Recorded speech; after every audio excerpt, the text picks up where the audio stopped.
வணக்கம். செல்வகுமாரின் 2026 கோடை வெப்பம் பொதுவாக 2026 வெப்பம் மற்றும் தென்மேற்கு வடகிழக்கு பருவ மழைகள் எப்படி இருக்கும் என்பதை மீண்டும் ஒரு முறை விவசாயிகளிலிருந்து வந்த கேள்வி வினாக்களுக்கு விடையளிக்கும் விதமாக இந்த அறிக்கையை அமைத்து வழங்குகிறேன். அதாவது 2026 ஏப்ரல் 30 அதிகாலை நிலவர பதிவு. இது அதிகாரப்பூர்வ வானிலை அறிக்கைக்கு இந்திய வானிலை ஆராய்ச்சித்துறை அறிக்கையை பார்க்கவும். நாம நீண்டகால அறிக்கையை மீண்டும் ஒரு முறை உங்களுக்கு வாசிக்கிறேன். என்ன சொல்லியிருக்கிறோம்? மே மாதம் முதல் 10 தேதிக்குள்ளர வங்கக்கடல் மற்றும் அரபிக்கடல் இரண்டு பக்கமும் வேறு நிகழ்வுகள் உருவாக போகுதுன்னு சொன்னோம். அரபிக்கடல்ல வலுவான நிகழ்வு உருவாகி கேரள கடலோரம் நெருங்கி வந்து லட்சத்தீவு மற்றும் கேரளா ஒட்டி, அதாவது மாலத்தீவிட்ட உருவாகி கேரள கடலோரத்துக்கு நெருக்கமாக வந்து நல்ல மழைப்பொழிவை கொடுத்து விலகி செல்லும். வங்கக்கடல்ல இலங்கை மற்றும் சுமத்ரா இடைப்பட்ட பகுதியில் தெற்கு மத்திய வங்கக்கடல் பகுதியில் ஒரு நிகழ்வு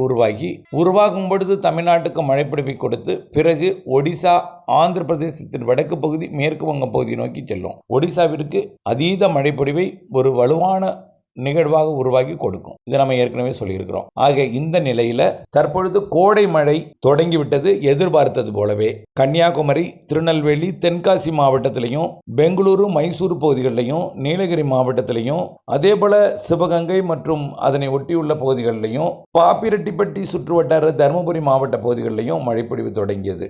அதே போல திருப்பத்தூர் மாவட்டத்தில் ஒரு சில இடங்கள்லையும் மழைப்பொழிவு தொடங்கியிருக்கு நேற்றைக்கு. இன்றைக்கு கேரள, கர்நாடக எல்லையோர மாவட்டங்கள் பரவலாக மழைப்பொழிவு தொடங்கி இருக்கிறது. நாளைக்கு பாலக்காட்டு, கணவாய் பகுதிகளுக்கும் மழைப்பொழிவை கொடுக்க போகிறது. இன்றைக்கு கொடுக்கலாம், நாளைக்கு கொடுக்க இருக்கிறது உறுதியா. படிப்படியா உள் மாவட்டங்களுக்கும் கொடுக்க போகுது.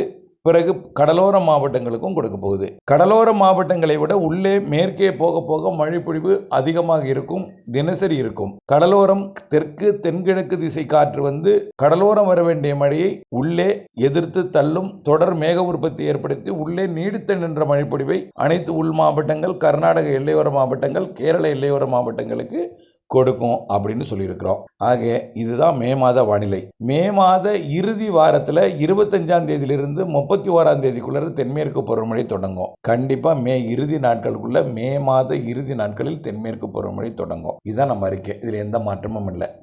வெப்பத்தை பொறுத்த வரைக்கும் இப்போ வரைக்கும் என்ன வெப்பமோ சராசரி வெப்பம் தான் ஓடிட்டு இருக்கு.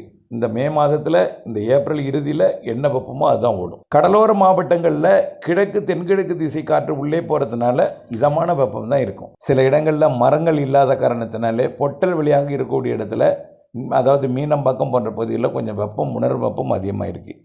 பல இடங்களிலே நாம் அனுபவம், அதாவது வெயிலில் பணியாற்றிய அனுபவம் இல்லாத காரணத்தினாலும், இரவு நேரத்தில் குளிர்ந்த சீதோஷ நிலை, பனிப்பொழிவு மற்றும் உயரழுத்தம் காரணமாக குளிர்ந்த காற்று, குறைந்தபட்ச வெப்பநிலை இரவு நேரத்தில் குறைந்தும் இருக்கிற காரணத்தினால பொழுது விடிந்ததும் வெயில் காட்டியதும் அந்த உணரும் வெப்பம் அதிகமாக இருக்குது. குழந்தைகள்லாம் இந்த வெப்பத்தை அனுபவித்தது கிடையாது. காரணம் என்னென்னா, எல்லாம் இல்லத்துக்குள்ளேயே இருந்தவர்கள், வெளியில் வந்து அவர்கள் தாங்க முடியல. அதே போல் அனைவருமே பழைய காலத்தில் பணி செய்தது போல் இப்போ வெயிலில் பணி செய்த பழக்கம் இல்லாத காரணத்தினாலே வெளியே வந்தாலே வெயில் அதிகமாக உணர்கிறீர்கள். ஐயோ அதிகமாக இருக்கிறதே என்கின்ற வார்த்தையை தான் நீங்கள் சொல்கிறீங்க. ஆனால் உண்மையிலேயே கடந்த பல ஆண்டுகளை அப்படியே நினைவு கூர்ந்து பார்க்கணும். அனல் காற்று வீசி இருக்கிறது, மூக்குத்துளையெல்லாம் எரிந்திருக்கிறது, அனலாக காணல் நீராக தகன்னு காணல் நீரெல்லாம் காணப்பட்டிருக்கிறது. அப்படிப்பட்ட வெப்பம் இல்லை என்பதையும், வானம் மேகம் சூழ்ந்து காணப்படுவதையும், புழுக்கமான சீதோஷனில் இருப்பதையும், உணரும் வெப்பம் தான் அதிகமாக இருக்குது கடலோர மாவட்டங்களில் என்பதையும், உள்ளே ஒரு சில மாவட்டங்கள் வெப்பம் அதிகமாக இருந்தாலும் சில ஆண்டுகள் 110, 111 டிகிரி எல்லாம் ஃபாரன்ஹீட்டில் போயிருக்கு. இப்போ 104, 105 டிகிரிக்கே அதிகமாக இருக்குது. அதுவும் ஒரு சில இடங்களில் தான் 105 இருக்குது, ஓரிரு இடங்களில் தான் இருக்குது. பெரும்பாலான இடங்களில் 100, 101, 102, 103க்கே தாங்க முடியாத ஒரு வெப்பமாக நீங்கள் அனுபவிக்கிறீங்க அப்படின்னு சொல்கிறீங்க. ஆனால் இது வழக்கமான ஒன்று தான். இந்த கோடையில் இந்த வெப்பமும் இல்லாமல் இருக்காது. இதுதான் கோடை வெப்பம். இந்த வெப்பம் இருந்து தான் ஆகும். புரியுதுங்களா? ஆனால் வழக்கத்துக்கு மாற பொள்ளாச்சிலையும், உடுமலைப்பேட்டையிலையும், கோயம்புத்தூர்லையும் கொஞ்சம் வெப்பம் அதிகரிச்சிருக்கு. காரணம், தொடர்ச்சியாக உயரழுத்தம் நீடித்திருந்து உயரழுத்த காற்று உள்ளே நுழைய, கடலோரத்தில் நுழையக்கூடிய கிழக்கு திசை காற்று, உயரழுத்த காற்று மேற்கே போகும் பொழுது, பாலக்காட்டு கணவாய் வழியாக பயணிக்க புறப்படும் பொழுது அதில் இருக்கக்கூடிய ஈரப்பதம் லேசாகி மேலெடுந்து வறண்ட காற்றாக, அனல் காற்றாக மேற்கு நோக்கி பயணிக்கும் பொழுது கோயம்புத்தூர், திருப்பூர் மாவட்டங்களில் கூடுதல் வெப்பம் இருக்குது. ஆனால் கரூர் மற்றும் கரூர் பரமத்தி, அதே போல் பரமத்தி வேலூர் மற்றும் ஈரோடு போன்ற பகுதிகளெலாம் கொஞ்சம் வெப்பம் வழக்கமே எப்போதுமே இந்த நாளில் கூடுதலாக தான் இருக்கும். ஆனால் கடந்த 2024 விட குறைவு தான். 2020 அதாவது கடந்த ஆண்டுலாம் பார்த்திங்கன்னா கோடை மழை வலுவாக இருந்துச்சு. அந்த கோடை மழையும் இந்த வருஷம் மே மாதம் ஃபுல்லாகவே இருக்குது. மே மாதம் எல்லா நாளும் இடிமழை பொழிவு இருக்குது. கிருஷ்ணகிரி, தருமபுரியில் விட்ட நேற்றைக்கு பெங்களூரில் கோடை மழையின் காரணமாக 8 பேர் உயிரிழந்திருக்கிறாங்க. 1 மணி நேரத்தில் 8 சென்டிமீட்டருக்கு மேலே மழை பொழிந்து சாலைகளில் வெள்ளப்பெருக்கு ஏற்படுத்தி வாகனங்கள்லாம் தண்ணீருக்குள் சிக்கி கொண்டது. அப்படி இதெல்லாம் எதிர்பாராமல் நடந்ததுனாலமாக மக்கள் எதிர்பாராமல் சிக்கி கொண்டார்கள். ஆனால் நாம் மைசூர், பெங்களூருக்கெல்லாம் கனமழை இருக்குன்னு நம்ம கடந்த சில நாட்களாகவே சொல்லி வர்றோம். இப்போவும் இருக்குது, இன்னமும் இருக்குது. தொடர்ந்து கிருஷ்ணகிரி, தருமபுரி மற்றும் பெங்களூரு, மைசூருக்கெல்லாம் மழை இல்லாத நாளே இருக்காது. இருந்துகிட்டே இருக்கும் மழை. எல்லா நாளும் இருக்கும், ஒதுக்கி இருக்கும். இப்படியே மே மாதம் கழிய போகிறது.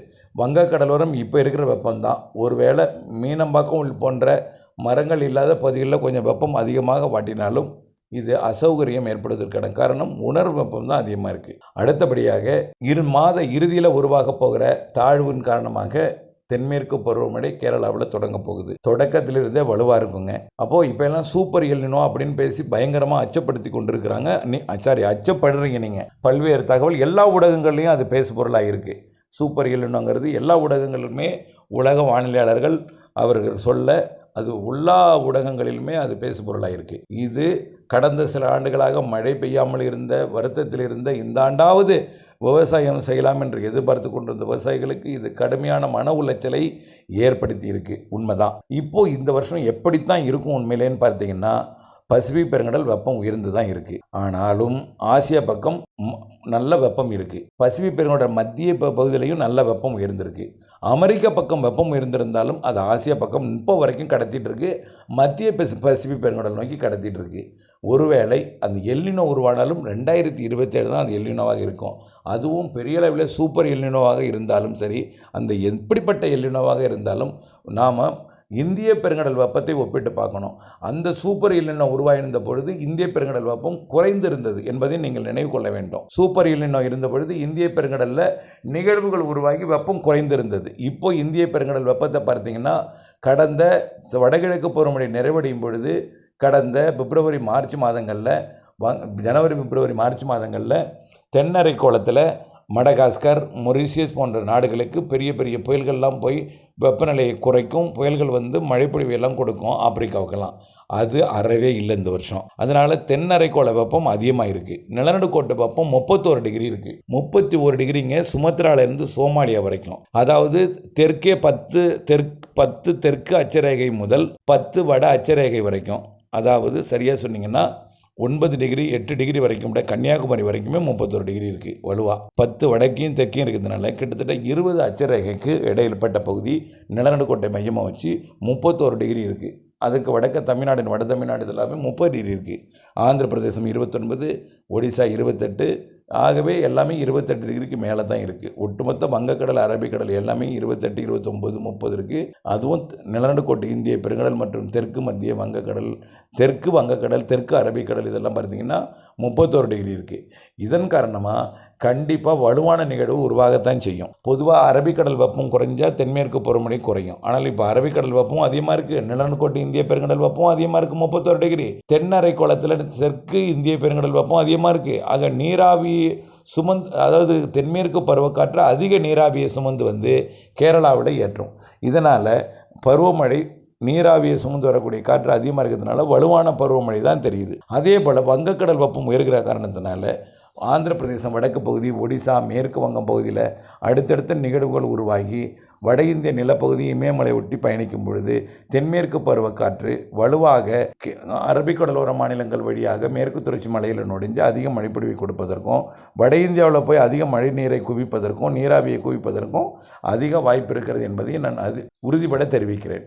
ஆகவே அது எல்னினோவாக இருந்தாலும், லானினாவாக இருந்தாலும், அது சூப்பர் எல்னினோவாக இருந்தாலும், நிலநடுக்கோட்டு இந்திய பெருங்கடல் வெப்பத்தையும் தெற்கு இந்திய பெருங்கடல், வடக்கு இந்திய பெருங்கடலை வெப்பத்தை பார்க்கும் பொழுது தென்மேற்கு பருவமழைக்கும் வடகிழக்கு பருவமழைக்கும் அதிக மழைப்பொழிவை கொடுப்பதற்கு தான் சாதகம் இருக்குது.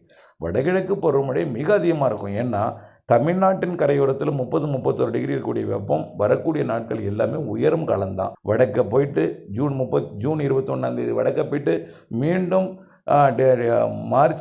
டிசம்பர் 21 தெற்கே வந்து நெடுங்கோட்டை தாண்டி போய் செப்டம்பர் 21 தாண்டி டிசம்பர் 21 வரைக்கும் தெற்கே போகிற வரைக்கும் வெப்பம் வந்து நெடுங்கோட்டை இந்திய பெருங்கடலுக்கு வடக்கே தமிழ்நாட்டை ஒட்டி வெப்பம் உயர்வதற்கு தான் சாதகம் இருக்குது. இதனால் வலுவான நீரோட்டம் வலுவான வெப்பம் காரணமாக வடகிழக்கு பருவமழை தமிழ்நாட்டுக்கு மிக வலுவாக கொடுப்பதற்கு தான் வாய்ப்பு இருக்குது. ஆகவே கண்டிப்பாக தென்மேற்கு பருவமழை வலுவாக இருக்கும், வடகிழக்கு பருவமழை மிக வலுவாக இருக்கும் என்பது தான் நம்முடைய வானிலையோட கணிப்பாக இருக்குது. பசிபிக் பெருங்கடலில் மத்திய பகுதி வரைக்கும் வெப்பம் உயர்ற காரணத்தினால அங்கே உருவாகக்கூடிய ஆசிய புயல்கள் சூப்பர் புயலாக உருவாகி ஜப்பான், சீனா, தாய்வான் மற்றும் Hong Kong, Vietnam, Cambodia, Laos, Philippines போன்ற நாடுகளை தாக்கும்.